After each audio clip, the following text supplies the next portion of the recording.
What's going on, guys? The trade we've all been waiting for finally happened with the San Jose Sharks trading Timo Meier to the New Jersey Devils. Now, unfortunately, there was a ton of extra pieces in this trade. EA literally tweeted out how it looks like a trade to make an NHL 23, with the Devils just constantly adding more things until the Sharks finally said yes. So, going to the Devils, you got Timo Meier and basically just a bunch of like really small extras. Scott Harrington, Santeri Hatakka, who's like an AHL defenseman. Ibragimov, I've never heard of before today. He's like an ECHL player. Zacharie Émond, I think, is an okay goalie. And then a 5th round pick, 2024. Going back to the Sharks, they got Andreas Johnsson, basically a capped up. He's in the AHL right now. Shakir Mukhamadullin, who's actually like a solid defensive prospect. 1st round pick back in 2021. Nikita Okhotiuk, I think is like a decent youngish defenseman. Fabian Zetterlund's a pretty solid young player, currently playing the Devils bottom 6. 2023 1st round pick. A 2024 conditional 1st round pick. Basically, that's a 2nd round pick unless the Devils make the Eastern Conference Final this year or next year, in which case it's a 1st round pick along with a 7th round pick. It's always funny to me when you see like a giant trade like this and then like the Devils have the 2024 7th. Like, was the trade almost done and the Sharks were like, you know what? We want you to add a 7th round pick to really make this thing go through. Like, I always wonder how that happens. But anyway, guys, we're going to try this in game. It's going to be really hard to pull off. Mukhamadullin, for instance, isn't in the game, so we'll try the trade without him and see, you know, kind of how close it is. I can't believe the Devils didn't have to give up Alexander Holtz. Like, that's insane to me. I thought for sure he'd be going back the other way because he's a sniper of his own right. Kind of be like the replacement for Meier in the future for the Sharks, but the fact the Devils hold on to him, plus Simon Nemec, of course, 2nd overall pick they just drafted, Luke Hughes, like all their best prospects, pretty crazy. Even guys like, you know, Dawson, Mercer, Sharangovich, but you got Zetterlund there, as I mentioned, going back the other way. In game, you can see he's 23 years old, 79 overall, medium top 6 potential. Again, you know, he's a decent prospect, 3rd round pick back in 2017, but really nothing crazy. They also get Okhotiuk, hopefully I said that right, probably not.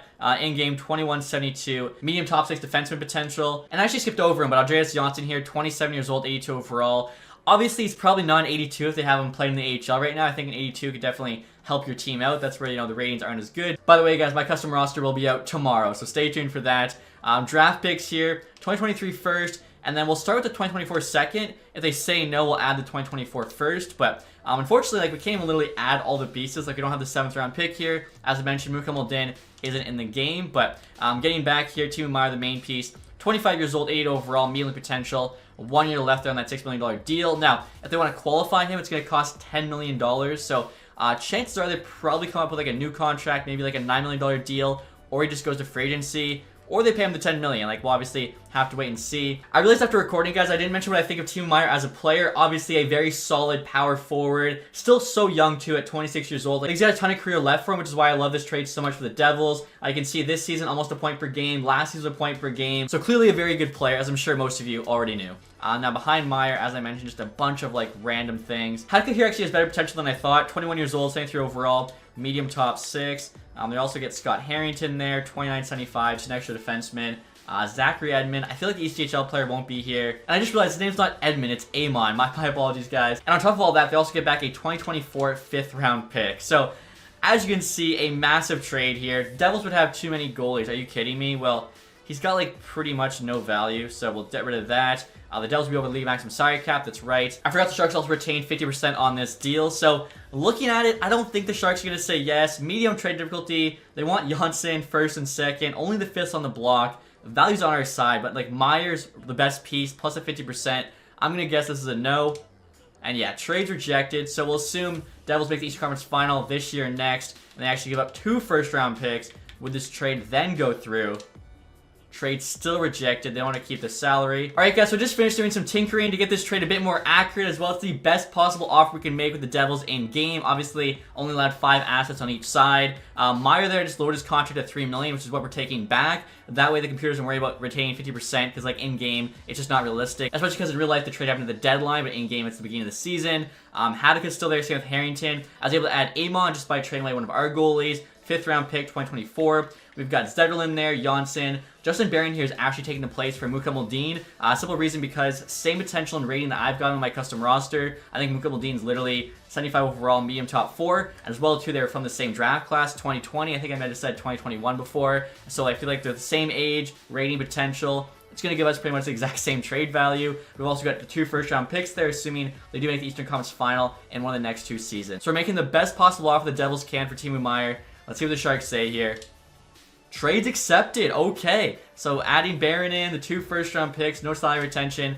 and they like the return. And after the trade, guys, here's what the Devils' lines might look like. Obviously, the only roster player they traded away was Zetterlund, so Meier fills in for his spot, but jumping up in the lineup to that first line, playing with Hischier there and Mercer. And one really cool thing actually about this trade is the fact that both Timo Meier and Nico Hischier are from Switzerland, so I feel like they probably played together before on the international stage. So there's definitely already some familiarity there if they end up playing on the same line. Behind that first line, Sharangovich, Hughes, Bratt, like the top six with Meier added to it, just so much better. I even got Palat there on the fourth line. Like, they've actually got some depth, already had a solid defense. Goaltending-wise, Vanacek starting. Like, I think the Devils look really good. I could definitely see them making the Eastern Conference Final this year, although the East is just such like a stacked conference. Compare that to the West, where like the West really doesn't have a lot of good teams. The East has a ton of good teams. And next year, guys, your first look at Meier on the Devils. I feel like it doesn't look too bad, honestly. Number 28. But next year, we're going to try to trade from the Sharks' perspective and see what happens. Now, this is kind of surprising to see. The Devils don't have any of their picks or players on the block. Also, they're not even interested in Timo Meier. Still, we'll see what happens with this trade. As you can see, we're starting off with like the most value on their side. So Zetterlund, Johnsson, Barron, who's again in for Mukhamadullin, the 2 first-round picks for Meier, Hatakka, Harrington, Émond, and a 5th. Look at the value, they'll probably say no, but because they are getting Meier, who's such a good player, maybe they say yes. Trades rejected. Okay, so the next thing we'll do is pretend they don't make the Eastern Conference Final. It's a 2024 second instead of a 2024 first. What do they say now?